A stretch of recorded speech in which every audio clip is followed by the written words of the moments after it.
Kompas Petang kami lanjutkan bersama saya Cindy Permadi. Saudara, Rusia dilaporkan memberikan informasi intelijen kepada Iran untuk membantu Teheran menyerang militer Amerika Serikat di Timur Tengah.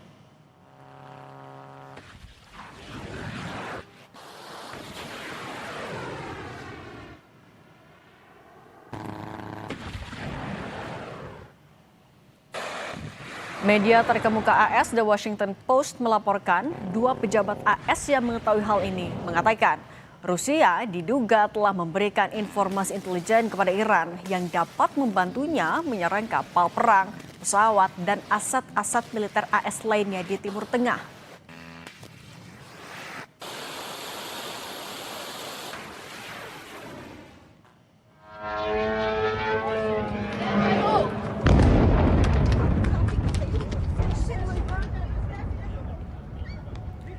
Sebelumnya, serangan drone Iran pada Selasa lalu menyebabkan kebakaran di area gedung konsulat AS di Dubai, Uni Emirat Arab. Selain di Dubai, serangan terjadi di kedutaan besar AS di Riyadh, Arab Saudi.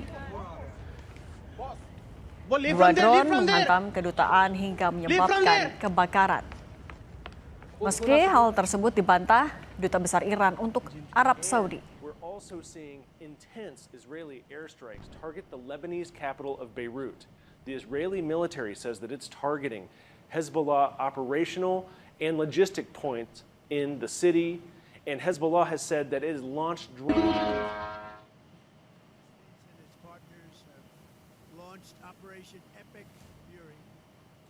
Pemerintah Amerika Serikat merespons dingin laporan mengenai adanya bantuan informasi intelijen dari Rusia untuk Iran dalam konflik yang tengah berlangsung. Gedung Putih menyatakan tidak khawatir dengan pergerakan informasi posisi dan pasukannya yang diduga dibocorkan ke Teheran. Sekretaris Pers Gedung Putih Caroline Leavitt mengklaim data itu tidak memberikan perbedaan signifikan bagi Iran di medan tempur. Is that it clearly is not making a difference with respect to the military operations in Iran because we are completely decimating them. As I said earlier, we've taken out nearly 30 of their ships. Their navy has been deemed combat ineffective, 90% reduction in ballistic missile retaliatory strikes against the United States and our Gulf Arab and partners in the region. So of course, we are achieving the military objectives of this operation, and that is going to continue because the United States military is the best and most lethal fighting force in the world. Sementara itu, Presiden Amerika Serikat Donald Trump mengklaim tentara, angkatan laut, komunikasi Iran, dan para pemimpin Iran telah hancur. Dalam percakapan lain, Trump menanggapi pertanyaan seorang jurnalis mengenai keterlibatan Rusia dalam membantu serangan Iran dengan menyebutnya pertanyaan bodoh. Their army is gone. They're just about, look, their navy is gone. Their communications are gone. Their leaders are gone. 2 sets of their leaders are gone. They're down to their 3rd set. It sounds like the Russians are helping Iran target and attack Americans now. That's an easy problem compared to what we're doing here. I mean, but can I be honest? It's just, I have a lot of respect for you. You've always been very nice to me. What a stupid question that is to be asking at this time.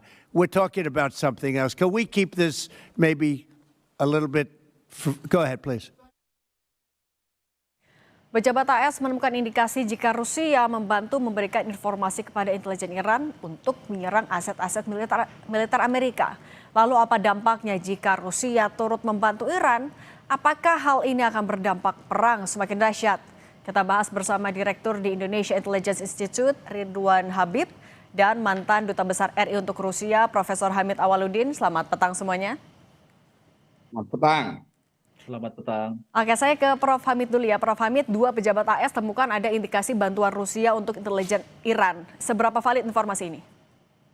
Saya kira juga valid. Sedangkan orang tidak berperang saling memata-matai. Apalagi dalam perang. Pertanyaan yang relevan mungkin adalah apa urgensi dan kepentingan Rusia menyuplai informasi ke Iran Itu pertanyaannya, bahwa ada saling memata-matai pasti. Dalam keadaan damai saja orang saling memata-matai kan, apalagi kalau negara besar. Ya, karena spy on itu adalah sebuah mekanisme pertahanan, mekanisme penyerangan. Jadi dalam hubungan internasional yang namanya spy on atau espionage itu lumrah sekali kejadiannya. Nah, tapi Nah, Prof. Hamid kembali tadi juga kalau kita dengarkan pernyataan dari Trump, dia juga kayak seakan menolak untuk menjawab serius atau menjawab detail pertanyaan soal ini. Ini sebenarnya bentuk apa? Menjaga hubungankah atau ada indikasi lain Anda baca? dia takut kalau diakui bahwa dia kecolongan, ya kan? Kecolongan. Karena kan Amerika selalu mempersepsikan diri CIA itu jago kan. Kalau dia akui itu berarti dia kecolongan karena pangkalan militernya di Timur Tengah kan kena serangan dari Iran. Jadi lebih baik diambangkan itu isu. Oke. Nah, tadi juga selain itu dari Gedung Putih, Mas Ridwan bilang kalau mereka nggak khawatir kalaupun memang ada sokongan data intelijen ke Iran. Apa yang membuat Amerika Serikat bisa sepercaya diri ini?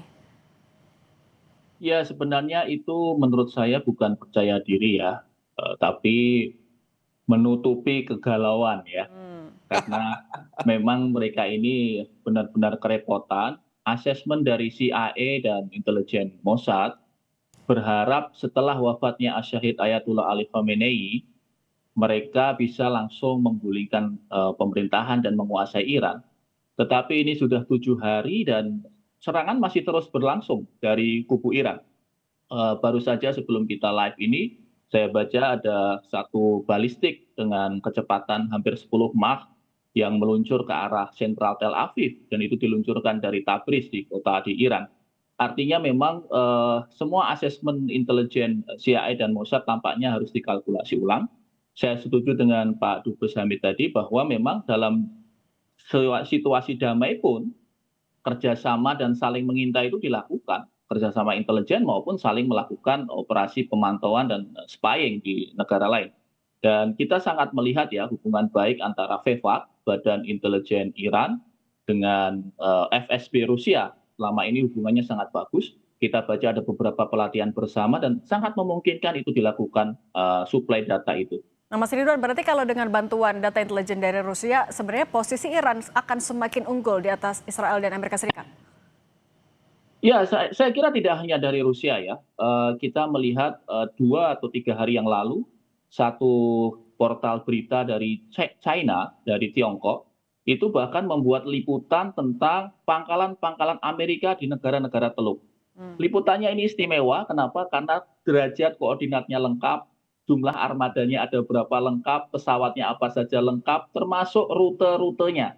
Itu semacam memberi kode secara terbuka ya, itu dalam kajian intelijen disebutnya open source intelligence, memberi kode secara terbuka kepada Iran untuk memastikan bahwa sasaran mereka on target. Kita tahu bahwa hari ini Iran kapasitas internetnya tinggal 4%, tetapi dalam waktu 4%, dalam situasi 4% ini pun, komunikasi intelijen di internal mereka masih berjalan. Termasuk jangan lupa, duta besar Iran di seluruh dunia, itu menjadi juru bicara yang sangat tangguh, termasuk duta besar Iran untuk Indonesia. Saya kira ini salah satu strategi yang tidak bisa disaingi oleh Amerika, karena Amerika hanya mengandalkan satu jubir, ya itu presidennya sendiri. Trump Tapi, itu. Mas Ridwan, tapi berarti bantuan seperti apa saja yang sebenarnya bisa diberikan oleh Rusia? Kan kita tahu tidak secara terbuka, tapi bantuan apa yang bisa diberikan oleh Rusia kepada Iran dalam konflik ini?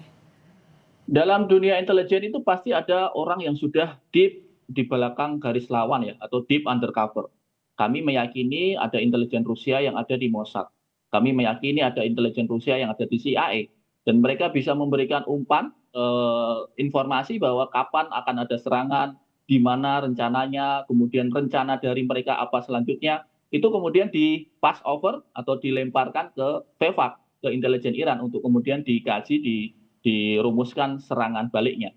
Saya kira ini pertarungan yang luar biasa, tidak hanya pertarungan antar rudal, tidak hanya pertarungan antar drone, tetapi juga pertarungan kelihayan propaganda antar 2-3 lembaga intelijen. Oke, Kalau misalnya memang ada hubungan diplomatik yang baik antara Iran dan juga Rusia, tapi kenapa Prof. Hamid kok tidak disampaikan secara terbuka saja kalau memang Rusia mau membantu Iran? Seperti apa kemesraan antara kedua negara? Tapi jangan dijawab dulu. Nanti kita bahas lagi usai jeda, tetap bersama kami di Kompas Petang.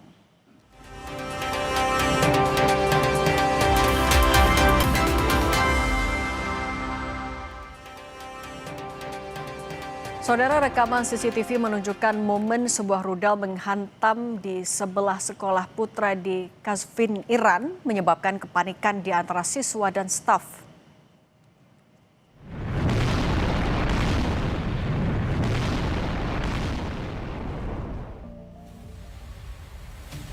Peristiwa ini muncul di tengah rangkaian serangan udara yang menargetkan berbagai lokasi di Iran. Beberapa serangan lain juga dilaporkan mengenai infrastruktur sipil, termasuk sekolah dan kawasan permukiman, sehingga memicu kecaman internasional dan seruan investigasi dari PBB serta organisasi hak asasi manusia.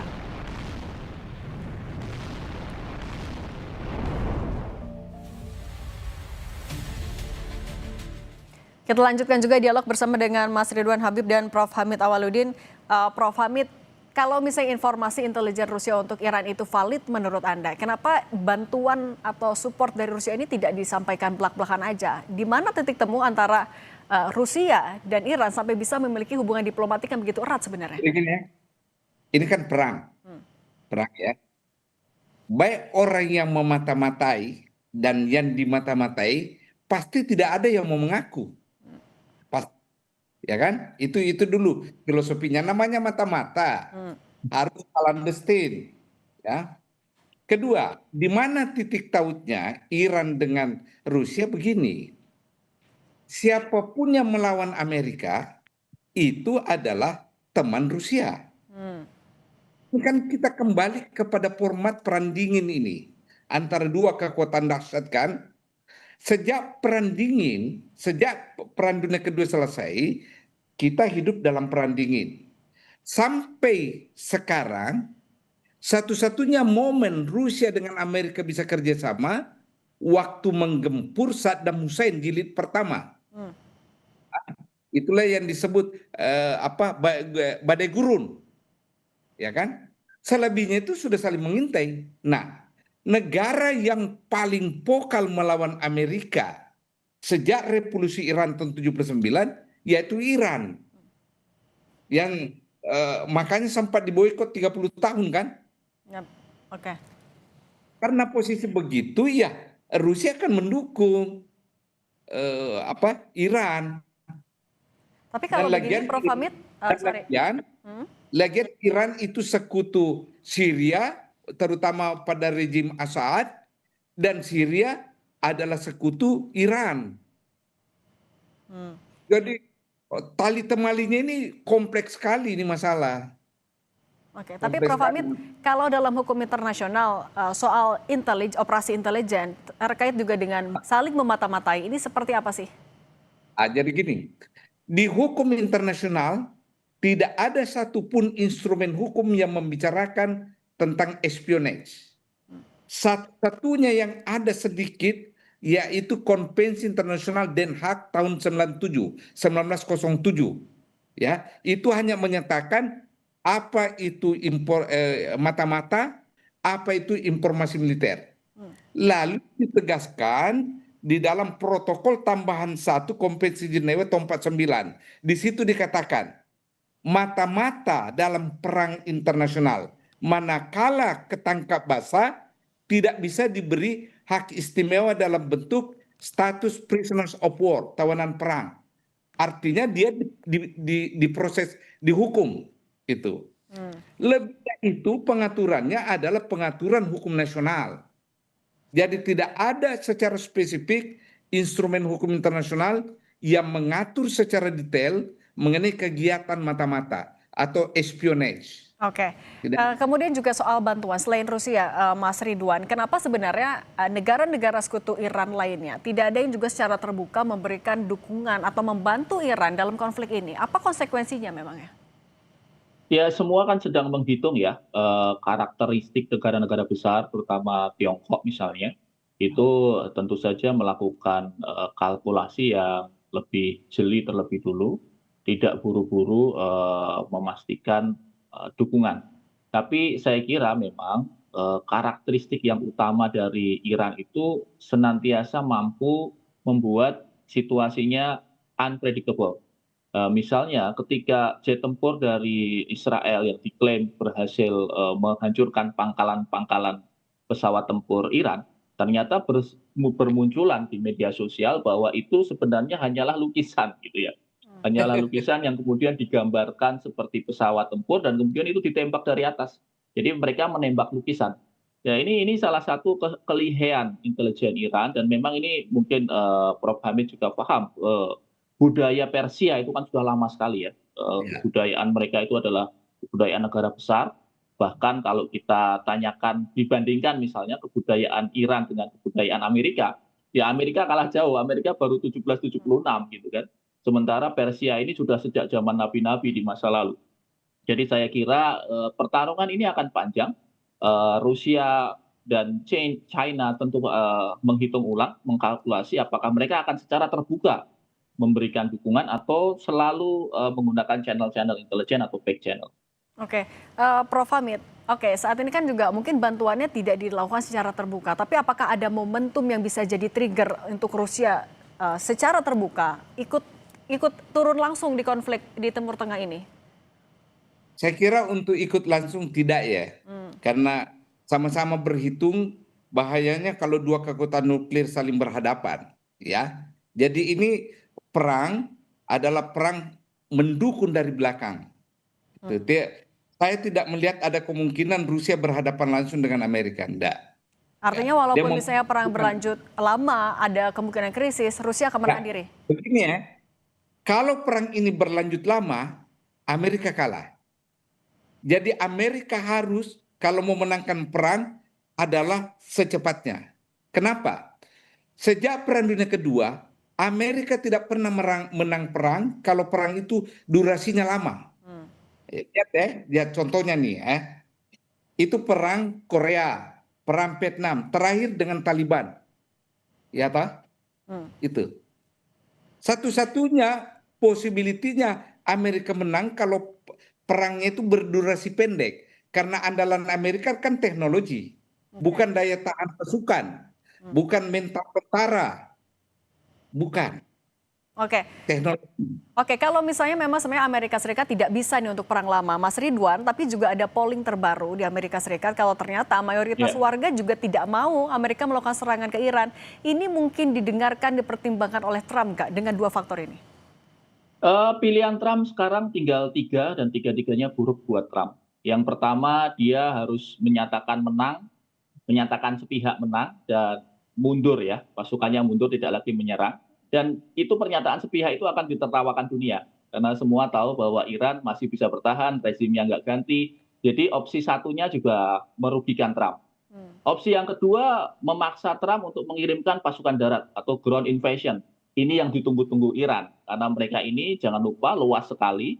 Ini 1/6 Eropa, 80 kalinya Israel luasnya itu. Jadi itu yang ditunggu-tunggu dan gerilyanya IRGC sudah siap menanti prajurit-prajurit Amerika yang tadi kata Prof. Hamid mentalnya tidak sekuat mentalnya prajurit Iran. Yang kedua, Trump blunder juga. Yang ketiga, ini kalau nekat, Trump bisa mengaktifasi protokol nuklir. Dan kalau itu terjadi, pasti Beijing akan bereaksi keras, Rusia akan bereaksi keras, dan deadlock situasinya. Jadi tiga-tiganya ini sudah merupakan zero sum game buat Trump. Dan dia tampaknya mencoba menutupi kegelisahannya dengan jumpa pers, meledek wartawan, tertawa-tawa. Tetapi kita tahu, mungkin pakar psikologi mungkin bisa melihat bahwa wajah Trump sebenarnya sangat-sangat cemas. Nah Mas Ridwan, selain juga Rusia yang menyokong data intelijen Iran, sebenarnya kalau negara-negara lain, kita anggap Tiongkok, apakah juga akan semakin banyak memberikan dukungan, baik itu secara tertutup maupun terbuka? Ya, jangan lupa intelijen itu ada yang disebut dengan human intelligence, ada yang disebut dengan signal intelligence, ada yang disebut dengan cyber intelligence. Saya kira cyber intelligence atau bahasa sederhananya adalah hacker. Hacker-hacker dari Tiongkok ini saya kira juga sudah bergerilya ya. Termasuk misalnya keahlian drone Iran yang mentarget radar-radar di negara-negara Teluk. radar-radar itu kemudian di-jam beberapa detik ya, beberapa detik itu sudah sangat cukup di mana drone itu bisa masuk tanpa ada intersepsi dari rudal Patriot. Saya meyakini ya, walaupun tidak ada bukti, meyakini pasti akan ada campur tangan cyber intelligence, bisa saja itu dari Tiongkok, bisa saja dari Rusia, karena dua lembaga ini secara kapabilitas cyber intelligence-nya sangat bagus. Kalau bantuan intelijen yang bisa terus disokong dalam kondisi seperti ini sudah 1 minggu berjalan, seperti apa saja? Ya propaganda terutama ya, permainan intelijen ini kan permainan klaim dan permainan opini ya. Dan saya kira juga Presiden Iran baru saja kira-kira 2 jam yang lalu mengeluarkan video dan dia meminta maaf kepada negara-negara Teluk bahwa Iran tidak bermaksud menyerang negara-negara itu, tetapi mereka hanya menyerang kepentingan Amerika dan Israel yang ada di negara itu. Ini semacam gestur yang menurut saya sangat baik dan tampaknya dengan gestur ini pastinya nanti pemimpin-pemimpin Teluk, Bahrain, Oman, Uni Emirat Arab, Arab Saudi pasti akan berpikir ulang untuk terus membantu Amerika dalam operasi yang merugikan semua ini.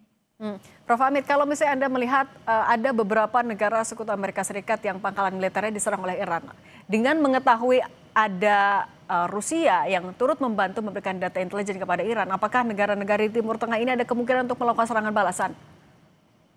Saya kira enggak ya, karena negara-negara Teluk ini kan punya kepentingan tidak memprovokasi perang bereskalasi. Ya, sama negara-negara Teluk penghasil minyak.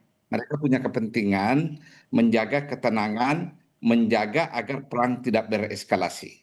Ya, kedua, mereka diserang bukan dengan tujuan diserang. Iran menyerang negara-negara tersebut karena ada pangkalan militer Iran di situ, dan itu sudah diakui oleh Iran dan sudah minta maaf. Sehingga menurut saya negara-negara Arab punya kepentingan agar perang ini segera berakhir. Punya kepentingan. Nah, kembali ke Mas Ridwan tadi. Kalau saya ditanya, jujur, opsi mana dipilih Amerika adalah opsi pertama. Dengan cara dia mengatakan begini, we pull out sebab kita sudah mencapai target. Apa? Membunuh Khamenei. Nah, itu. Pasti dia caranya menyelamatkan diri begitu. Ya. Yang kedua, kita sudah menghabisi instalasi-instalasi militer Iran. Itu caranya menyelamatkan diri. Persis dulu ketika dia menyelamatkan diri berhadapan dengan Taliban tahun 2001 kan? Nah, apa itu? Oh, kita sudah mencapai target. Taliban sudah bertanda tangan, dia tidak akan menyerang kita baik di luar Afghanistan maupun di dalam Afghanistan. We reach target kita. Mission is accomplished. Dia akan begitu nanti.